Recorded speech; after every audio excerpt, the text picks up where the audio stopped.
আসসালামু আলাইকুম সবাইকে।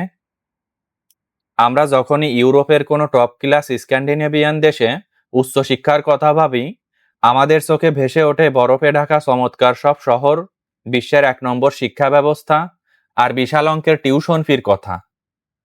কিন্তু আপনি কি জানেন, বর্তমান সময়ে দাঁড়িয়েও সঠিক গাইডলাইন জানা থাকলে আপনি ফিনল্যান্ডের মতো স্বপ্নের দেশে অত্যন্ত সাশ্রয়ী বাজেটে আপনার উচ্চশিক্ষার যাত্রা শুরু করতে পারবেন।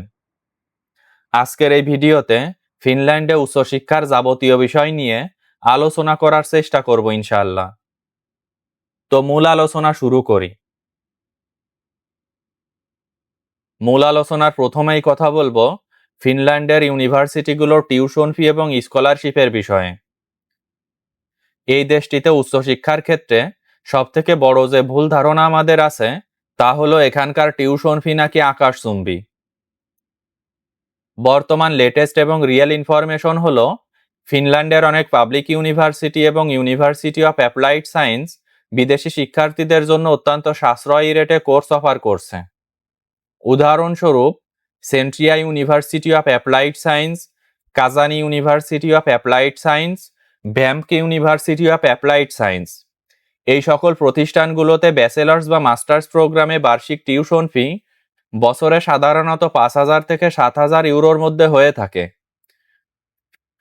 ফিনল্যান্ডের প্রায় প্রতিটি ইউনিভার্সিটি ফার্স্ট সেমিস্টার বা প্রথম বছরের পর ভালো রেজাল্ট করলে ৩০ থেকে ৫০% পর্যন্ত আর্লি বার্ড বা মেরিট বেস স্কলারশিপ দেয়, যা আপনার টিউশন ফিকে বছরে ৩ থেকে ৪ লক্ষ টাকায় নামিয়ে আনতে পারে।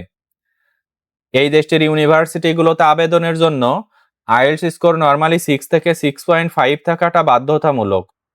তবে আপনার পূর্বের পড়াশোনা যদি ইংরেজি মাধ্যমে হয় এবং একাডেমিক ব্যাকগ্রাউন্ড খুব স্ট্রং থাকে, সেক্ষেত্রে আইএলটিএস স্কোর ছাড়াই এখানে অ্যাডমিশন পাওয়া সম্ভব।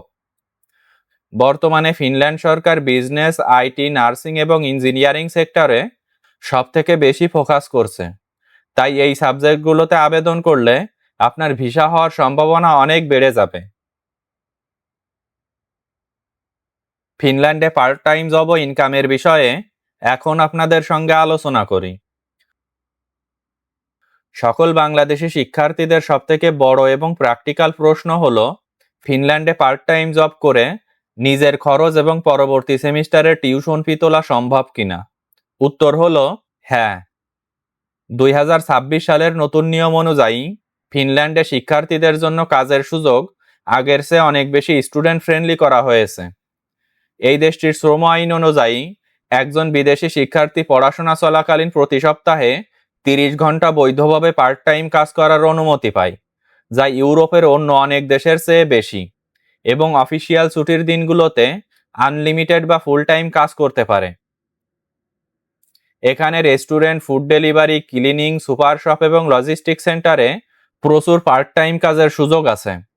নর্মালি প্রতি ঘন্টায় এখানে পার্ট টাইম জব করে আপনি ১২ থেকে ১৫ ইউরো পর্যন্ত ইনকাম করতে পারবেন। এই ইনকাম দিয়ে আপনার নিজের থাকার খরচ চলে যাওয়ার পরও খুব সহজেই কিছু টাকা টিউশন ফির জন্য জমিয়ে রাখতে পারবেন। তবে একটি গুরুত্বপূর্ণ টিপস হলো, ফিনল্যান্ডে আসার পর আপনি যদি বেসিক ফিনিশ ভাষাটা একটু শিখে নিতে পারেন, তবে আপনার আইটি বা প্রফেশনাল সেক্টরে জব পাওয়ার সুযোগ বহুগুণ বেড়ে যাবে। ফিনল্যান্ডের স্টুডেন্ট ভিসা আবেদন প্রক্রিয়া নিয়ে এখন আপনাদের সঙ্গে আলোচনা করি।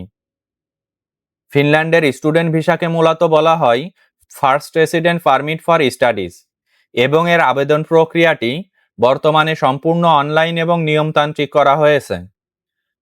ভিসা আবেদনের প্রথম ধাপ হলো ইউনিভার্সিটির অফিসিয়াল অ্যাকসেপ্টেন্স লেটার পাওয়ার পর প্রথম সেমিস্টার বা ১ বছরের টিউশন ফি পরিশোধ করা এবং সেই পেমেন্ট রিসিপ্ট সংগ্রহ করা।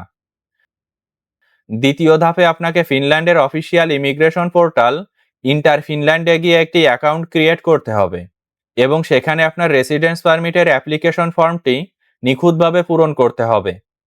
এই অ্যাপ্লিকেশন ফর্মে সকল প্রয়োজনীয় ডকুমেন্টস স্ক্যান করে আপলোড করতে হবে এবং অ্যাপ্লিকেশন ফি হিসেবে ৩৫০ থেকে ৪০০ ইউরো অনলাইনে পেমেন্ট করতে হবে।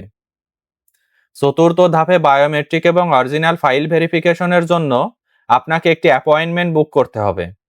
বাংলাদেশে সরাসরি ফিনল্যান্ডের এম্বাসি না থাকায় আপনাকে সাধারণত ভারতের দিল্লিতে অবস্থিত ফিনল্যান্ড এম্বাসিতে অথবা ঢাকায় যদি তাদের কোনো স্পেশাল ভিএফএস স্লট থাকে সেখানে গিয়ে বায়োমেট্রিক দিতে হবে।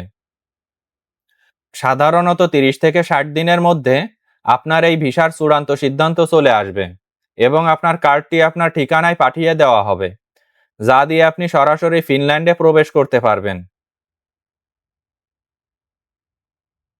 ভিসা আবেদনের জন্য প্রয়োজনীয় ডকুমেন্ট চেকলিস্ট নিয়ে এখন আপনাদের সঙ্গে আলোচনা করি। ফিনল্যান্ডের স্টুডেন্ট ভিসা আবেদন সাকসেসফুল করার জন্য আপনার ডকুমেন্টস ফাইলটি হতে হবে 100% নির্ভুল, কারণ ফিনিশ ইমিগ্রেশন প্রতিটি ডকুমেন্টস খুব কড়াকড়িভাবে যাচাই করে। বর্তমান লেটেস্ট চেকলিস্ট অনুযায়ী আপনার ফাইলে যে সকল ডকুমেন্টস অবশ্যই থাকতে হবে তার প্রথমেই আছে আপনার বর্তমান পাসপোর্ট, যার মেয়াদ অন্তত 1 বছর থাকতে হবে এবং অনলাইন অ্যাপ্লিকেশন ফর্মের প্রিন্ট কপি। দ্বিতীয়ত ফিনল্যান্ডের ইউনিভার্সিটি থেকে প্রাপ্ত অফিসিয়াল অ্যাডমিশন লেটার এবং টিউশন ফি পরিশোধের ব্যাংক রিসিট। তৃতীয়ত আপনার সকল একাডেমিক সার্টিফিকেট ও মার্কশিট, যা অবশ্যই শিক্ষা বোর্ড এবং পররাষ্ট্র মন্ত্রণালয় থেকে সত্যায়িত হতে হবে। সবথেকে জরুরি পার্ট হলো আপনার বা আপনার স্পন্সরের ব্যাংক অ্যাকাউন্টে 1 বছরের লিভিং কস্ট বাবদ অন্তত 9 থেকে 10 লক্ষ টাকার স্টেবল ব্যালেন্স দেখানো এবং অবশ্যই ব্যাংক সলভেন্সি সার্টিফিকেটও দেখাতে হবে। এছাড়া আপনার ইংরেজি দক্ষতা প্রমাণ হিসাবে আইএলটিএস স্কোর সার্টিফিকেটও ভিসা আবেদনের সময় প্রয়োজন হবে। প্রয়োজন হবে একটি পুলিশ ক্লিয়ারেন্স সার্টিফিকেট। মনে রাখবেন, সকল ডকুমেন্টসের অরিজিনাল কপির পাশাপাশি মিনিমাম 2 সেট ফটোকপি অবশ্যই ভিসা আবেদনের সময় প্রয়োজন হবে। তো আজকের ভিডিওটি এ পর্যন্তই শেষ করছি। আমার ভিডিও যদি ভালো লাগে তাহলে পরবর্তী ভিডিওর জন্য চ্যানেলটি সাবস্ক্রাইব করে রাখতে পারেন। ধন্যবাদ সবাইকে।